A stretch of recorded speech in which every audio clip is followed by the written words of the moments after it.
Hello again. Now, on this video,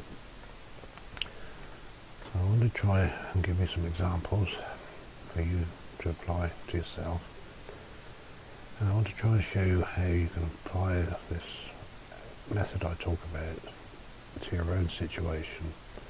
And I'll show you basically how it was I used to be, the feelings I used to get, the symptoms I used to get in the past, and then show you my attitude towards them now and to the whole area of anxiety. And hopefully you can apply what I've said to your own situation, and you can begin to practice doing what I've been talking about. Now, for very many years my life was very restricted by fear, by anxiety, and there were so many things I wouldn't even think of trying to do because the anxiety was such that I just thought, no, I won't be able to do it. I'd be too afraid. I'd be feeling all these horrible feelings. I just couldn't face them. Now, and I know that's how it is for many of you. There are any number of things that you avoid doing because of your fear. And what this acceptance approach is aimed at doing is to get you to practice dealing with fear, the fear you feel within yourself when you're in these situations. Now, of all the things I've had over the years, the most recent one, and I have talked about this before, but I'll show you again. The most recent one has been balance problems, dizziness, lightheadedness. And I know this can be a very upsetting thing to carry around with you when you're out and about trying to do stuff. And it certainly was for me, because there was a point where it was so bad that I really didn't feel I could cope anymore trying to do anything with it. So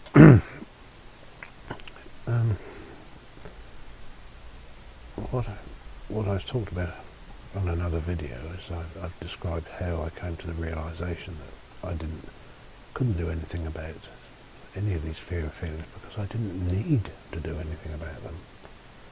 There never was anything I could have done about them because they were always outside of my control. And this is the key issue that people don't understand. Cannot control fear feelings directly. You just can't do it because it comes from the autonomic nervous system, which means it's automatic, it's involuntary, it's out of your control. So any attempt that you make to control it just makes it worse because you're interfering with something that doesn't need or shouldn't have your interference. The only thing it succeeds in doing is making it worse, keeping it going. Now, this is how it was, this is how it had gotten with me. Now, I've spoken about the stroke I had and how that kind of started me on the road to being so afraid of balance and dizziness and all this stuff. During the worst times, when I had some really horrible times when I used to go out, and I mean I was naturally enough afraid that I was going to have another stroke, you know, which is understandable in the circumstances. But what I had got wrong was that I thought that this lightheadedness, this terrible dizziness, meant that this is what was happening to me. I completely misunderstood why this dizziness had become so bad. And it was all the fear I was adding to the imbalance problem I had anyway. It was the fear I was adding that was making it so bad. So I knew what I had to do.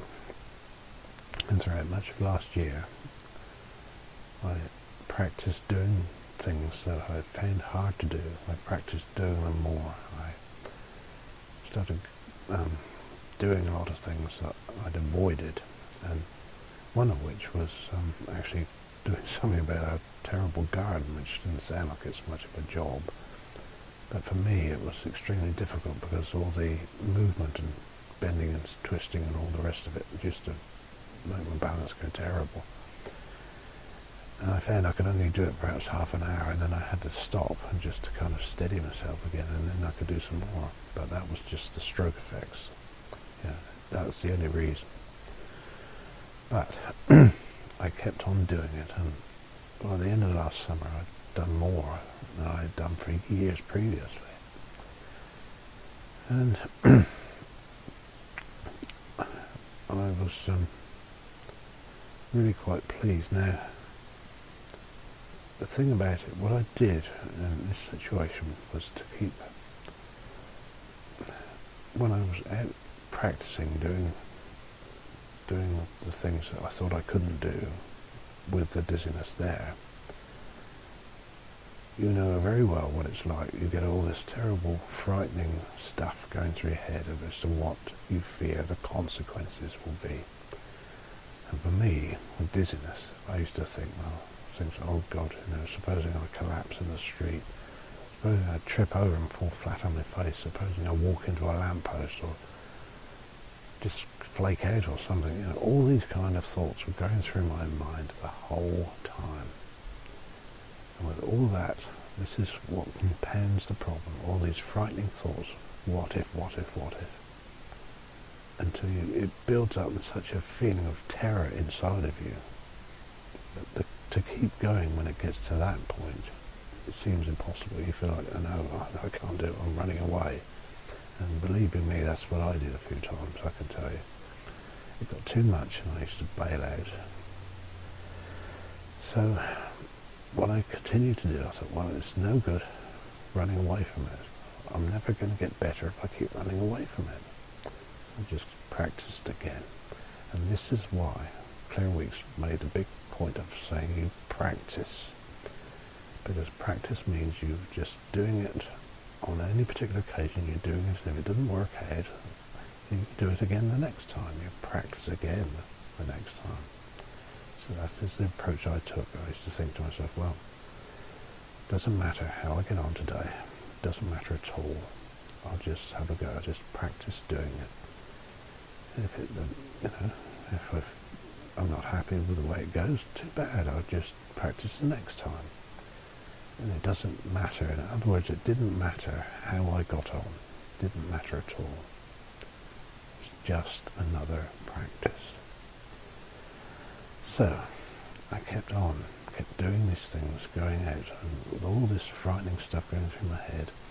But gradually, the more I did it, I began to hear more confident words in my head, such as, well, you managed that all right. Nothing terrible has happened, has it? You didn't fall over, or none of the terrible things you feared happened actually did happen. Nothing happened at all. And this is what happens as you start to face and accept where you are, whatever it is you're feeling and whatever it is you're doing. As you do that, you start to hear some encouragement in your own mind, such as I described, such, come on, it's okay, you've done this before. The more you do it, you build on the confidence you get from each practice. So when you go to do it the next time, you think, well, that was all right last time. I managed last time and I can do it now. And you accept whatever way you feel, you're willing to accept that that is how it is. You're not going to try and make it stop or change it in any way. So that's what I did. I used to keep over and over doing these things that I found so hard to do. And now, after about a year of not being in the anxiety state the whole time as I was, I still get the effects of the the stroke after effects if I move my head too suddenly, or especially if I move my head too suddenly, everything starts to revolve around me.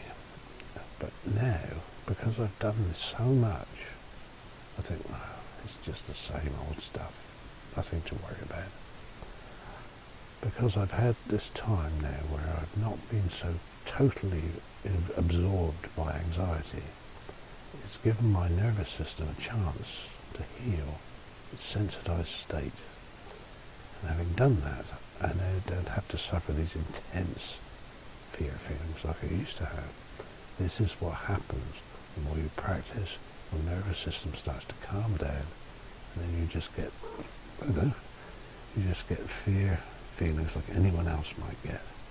But it's the exaggeration that you're trying to tackle. It's the exaggerated fear feelings that this method is designed to deal with. Sit yourself down. He always comes in and distracts me when I'm talking like this. He's such a lovely cat. I wish he'd just sit down and stop flapping a tail in my face. He's a lovely boy. So that was that. That was dizziness. Now, prior to that, I think my biggest fear when I was out and about, and I know this is something shared by many people, excuse me, it's tangled up in the cable. My biggest fear was of vomiting in public. The thought of that used to terrify me. Just vomiting anyway used to terrify me. It's a fear I've had all my life. But it was that. It used to restrict so much of what I did. You're drowning me out. Yes, you're loud. See his ears. So that was the particular thing for so long. And I used to particularly dread being anywhere where I couldn't easily get out of. And I know you know that feeling of being trapped. Because when you're trapped, you feel trapped like that, your mind starts thinking, oh God, I can't get out of here. What happens if something bad happens? What happens if I panic? What happens if whatever it is that you fear happening, all that goes through your mind. You think, oh no, I can't face it, and you have to leave. That's especially true of panic attacks, because panic makes you feel so out of control. You just fear, because panic is, and I've talked about this a lot in my other panic videos, but because panic is so intense and feels so dreadful, you always think the very worst of it. You think that something terrible is actually happening to you, so you're dying, or at least something bad is happening, some bad illness or something like that. You're entangled in my cable here. You don't care, do you? So yeah, with me it was fear of vomiting, and wherever I went I used to get this yucky, nauseous feeling in my stomach, always there. And the longer I was doing something, the more it used to persist, and I used to think, oh no, supposing I'm sick in front of all these people, supposing all the what-if thoughts. I used to get over it. And so I used to limit everything I did. I used to limit where I went, how far I went, how long I was out, everything. And one thing that's common with all these types of symptoms, whatever it is, you fear about them. Oh, excuse me, it's very heavy on my legs. Whatever it is you fear about them, there's always some terrible consequence you imagine at the end of it. Like with me, for example, I used to think with vomiting, it wasn't just a fear of it happening publicly, but the fear used to go on. I used to think, supposing I kept on vomiting, what if it wouldn't stop? Right? That's a very common way that these fears kind of escalate, if you like. That's especially true of panic again, of course, because you think, well, what if the panic doesn't stop? What if I can't get out of it? What if it keeps going over and over again? That is how fear keeps its grip on you, because it's these thoughts of what, dreaded possibilities. That is what frightens you so much, and that's what makes you want to avoid stuff so much, because you fear the consequences. So with my fear of vomiting, I had to learn to do it as I did with the dizziness. I went practice doing things with all this nauseous feeling going on. Gradually I used to find that having done all these things, and I'd never vomited. Again, I used to get encouraging feelings, encouraging words coming into my head, such as, nothing happened, did it? You didn't throw up, nothing bad happened, it was never going to happen.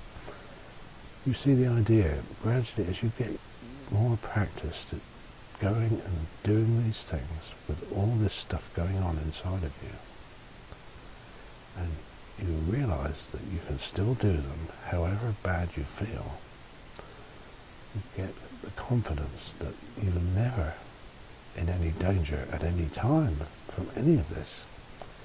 The whole thing was just a huge bluff. It's another thing, another symptom that bothered me for a very long time. Used to be almost daily headaches, and this again, it turned into a cycle with me with headaches. I used to get them here or on the other side. It was mostly on this side. All my scalp muscles used to be so painful. I used to wake in the morning with it and kind of go looking for it, and sure enough, as soon as I went looking for it, there it was. And from that point on, my thought processes used to follow the same dreary pattern. I used to think, oh no, not again. Please, not another whole day of this. And the pain used to get so bad, I used to feel I couldn't do anything. A lot of days I used to just slump in a chair and watch the TV and not really watch it. I used to work myself up over this pain because it was so intense. And with it came other symptoms, like I used to breathe too quickly. That was always my reaction to the fear, to the pain rather, was to breathe too fast. That used to bring on this kind of horrible, all day long feeling of feeling panicky. I used to upset my stomach, I couldn't eat, I used to feel sick.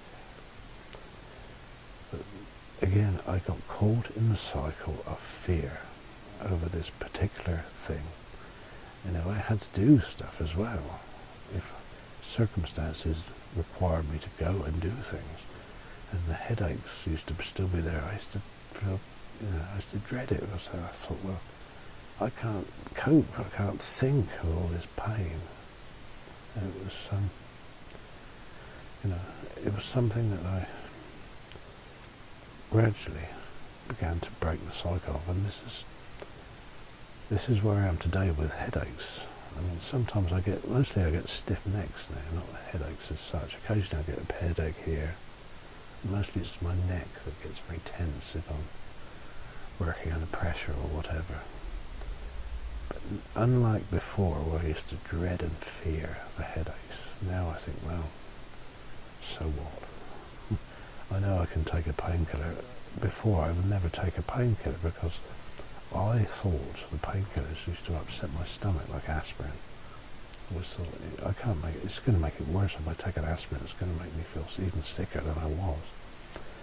But then I discovered that paracetamol, another painkiller, didn't actually work the same way. And I practiced using those as well, just not too many, but they did help a little bit. But they began to break the cycle a bit. But it was more, the greater part of getting over that was more in my attitude towards it. So I went from dreading it and fearing it to really not caring about it anymore. And this is what you're aiming for. This is the attitude you're aiming for, to not care about it anymore. Because it's why you give it all this attention, where you focus your mind on it the whole time. It's that keeps it so intense, because you're so absorbed by it, whatever the feelings are, whatever they are. Now, excuse me a minute, I'm just adjusting myself as nobody's, nobody's gone.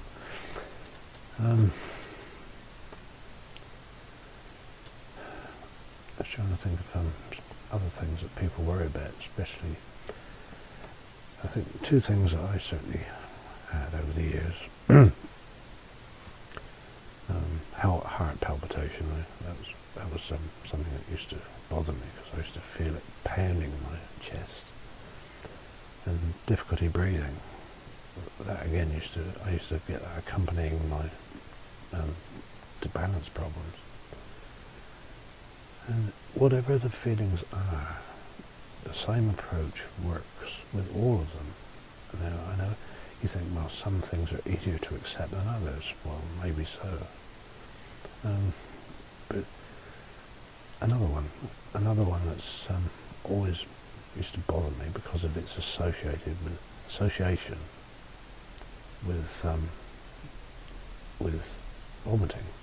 And this was when I used to feel like I was going to have diarrhea. I used to feel cramping and pain in my abdomen. And I used to think, oh God, what if I can't get to a toilet, all this kind of thing. But once again, I did the same with that. I went in situations when I used to feel this kind of feeling inside.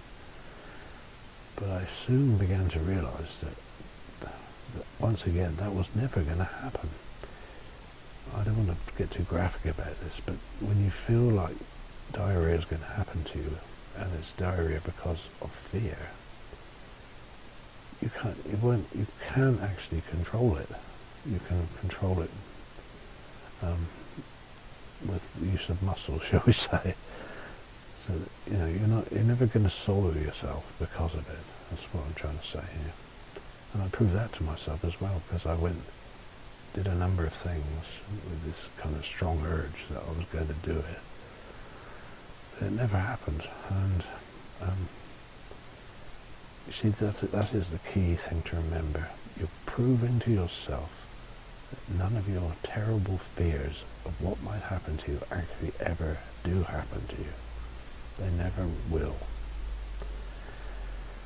And that is how fear keeps its control of you, it keeps its grip on you, because there's always these fears there. What if something really bad happens? There are just countless numbers of these fears that people have as to what they think will happen to them. So, compared to then, now, I'm not, another thing you need to be clear on, you're not, by using this method, you're not kind of banishing fear from your life forever, because that's impossible, because fear is part of who we are. What you're doing is banishing exaggerated fear. It is that made you so afraid in the first place. It was the sensitized, exaggerated feelings of fear that got you caught up in this cycle of fear. But when you start to use acceptance on all of this, the exaggeration starts to fade. So now I can still be afraid. I don't care if I'm afraid. I know I'm going to be afraid in certain situations. But so what? I've had years of fear in my life. Years and years of it. And I've faced fear, and I've been into situations with fear at its worst. And I've seen for myself that fear has never done me any harm. This is what the practicing achieves. This unshakable confidence, no matter what you do, however bad the feelings get, they're never going to harm you, and none of the things that you imagine they will do to you will ever actually happen. So that's where I am now. I can still get worked up over certain things. Sure I can. I could still get the symptoms I used to have sometimes if I've been working under pressure, say, for a period of time, or if I've got particularly difficult jobs to do. I can get a kind of reminder of the way the feelings used to be. Like, for example, my stomach starts to feel a bit yucky, or I can get my bowels all upset, or my balance becomes worse. But so what? So what? I can still go ahead. I know I can go ahead with any of that there because I've practiced doing it so many times. And I know that I don't have to get caught up in that cycle of fear anymore because I've just seen how it works. I understand how it works, and I don't need to be afraid of it anymore. And this is what you're aiming for. This is what will get you out of this state, is practicing doing things with fear there and seeing for yourself that you are never in any danger from it. And that you can still do whatever you want, even if you are afraid. And when you stop caring about if you're afraid or not, then the fear has no reason to be there anymore, and it starts to go away all by itself. And that's the strange, paradoxical way it all works. So there you are. There are any number of different symptoms people get, and that's another area I really want to talk about some more, because there are so many subtle effects, shall we say, from long-term anxiety. So many feelings.